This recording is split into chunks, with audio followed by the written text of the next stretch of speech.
Hi, everybody. Sadly, we've lost another great musician in early 2021. Tim Bogert, bass player most famous for playing with Vanilla Fudge, Cactus, and Beck Bogart and Appice, has passed away at the age of 76. I didn't have a chance to make a video earlier in the week due to some technical problems. So I thought today I would make a video talking about the first Vanilla Fudge album and make this as also a tribute to Tim Bogert. So the first Vanilla Fudge album was released in 1967 and it features Carmine Appice on drums, the older brother of Vinny Appice. Their names, they pronounce their last names differently, but Vinny would play with Dio and Black Sabbath when Dio was in that band. Vince Martell on guitar, Mark Stein on lead vocal and keyboards, and Tim Bogert on bass. And everybody in the band would sing. Tim Bogert was a really, really great, unique bass player. Really, at this point in time, the only person that I would consider to be somewhat similar to Tim's style might be John Entwistle from The Who. Tim had a very busy bass style. He was kind of known for he'd be grooving down low and then he'd jump up high and do all these bass fills. His sound was much different than John Entwistle's, though. He had much more of a warmer sound, in my opinion. But his bass playing is just really fantastic, and it's all over this record. Plus, he was a great singer, as was everybody in Vanilla Fudge. One of the key characteristics of Vanilla Fudge for me is their vocal harmonies. Everybody in the band sang, and it really added a real depth to their sound. Vanilla Fudge was also known for doing covers of other people's music, but they would take these songs and really completely reinterpret them. I mean, completely reimagine these songs. The melodies would be similar, the vocal melody, main melody would be similar, but the arrangements behind the music were completely different. So on this record, this album is produced by Shadow Morton, who had also produced Leader of the Pack and a few other songs from back in that era. And this is, Vanilla Fudge is considered kind of like a psychedelic rock band.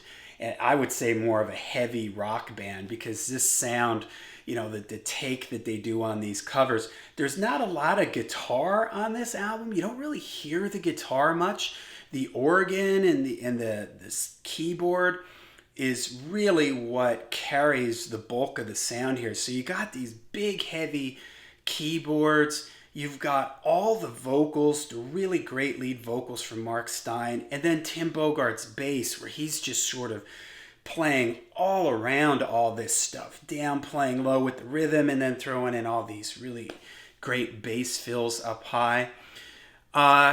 So to me, that's sort of the uniqueness of the Vanilla Fudge sound. Maybe, and they do things in almost like an orchestral kind of way. The way they arrange these songs, it reminds me a little bit of maybe like the Moody Blues, but a much heavier version of the Moody Blues. So, like I mentioned, the album was produced by Shadow Morton, and the sound quality for its time is really excellent. I was listening to it here on my turntable. I've got a really nice copy of this album, an original pressing of it, and it just sounds great. Now, mine is a stereo version.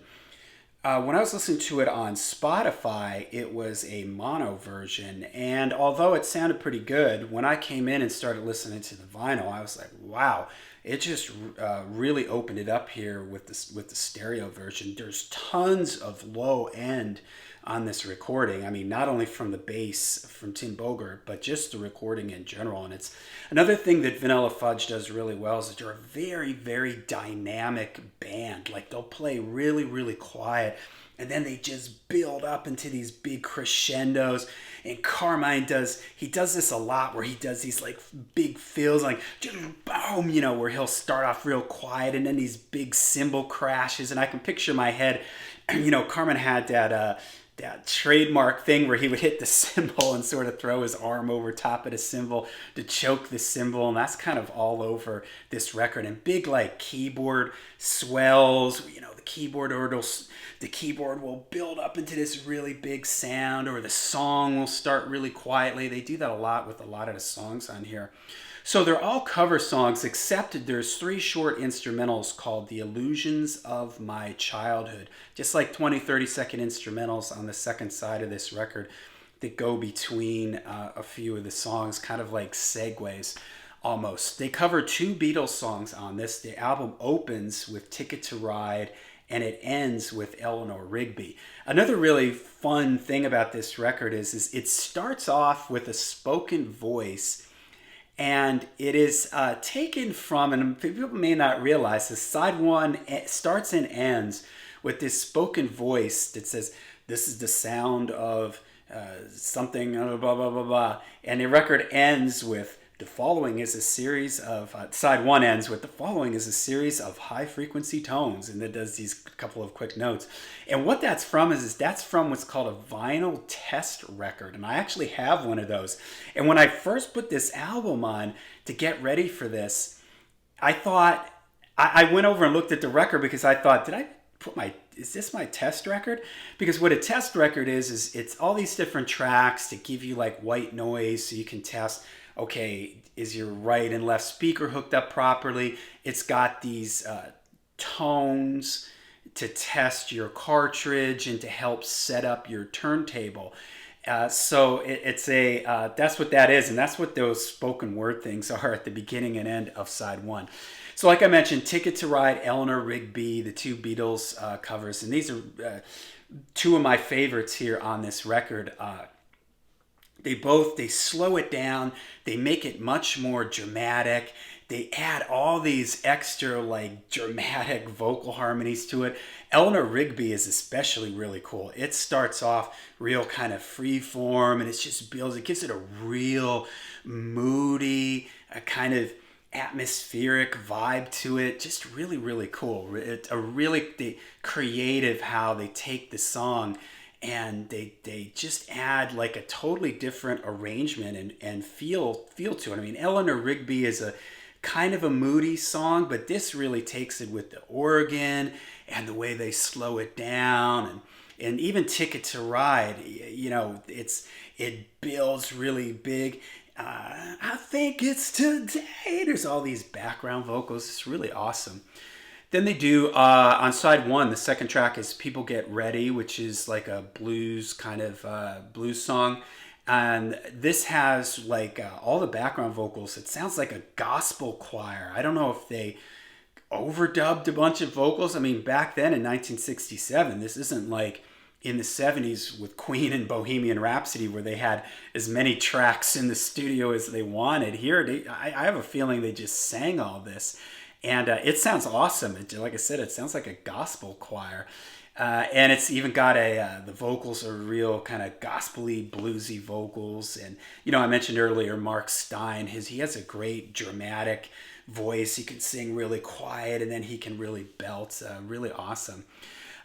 Next is She's Not There, which was a song made popular by the Zombies. It's got a crazy kind of noisy intro. Tim Bogart's going crazy on his bass, like playing all these notes really up high. It's got a bunch of like tempo changes, like where they just slow up and speed down and move in and out of all these different sections. This is another one where they make it real dramatic and kind of slow it down. I think that's kind of their signature thing, is taking these songs and sort of dropping them down and making them real cinematic almost in their approach. Side one ends with a song called Bang Bang, which was written by Sonny Bono. This one starts also with a like kind of a free form type of thing where they're singing.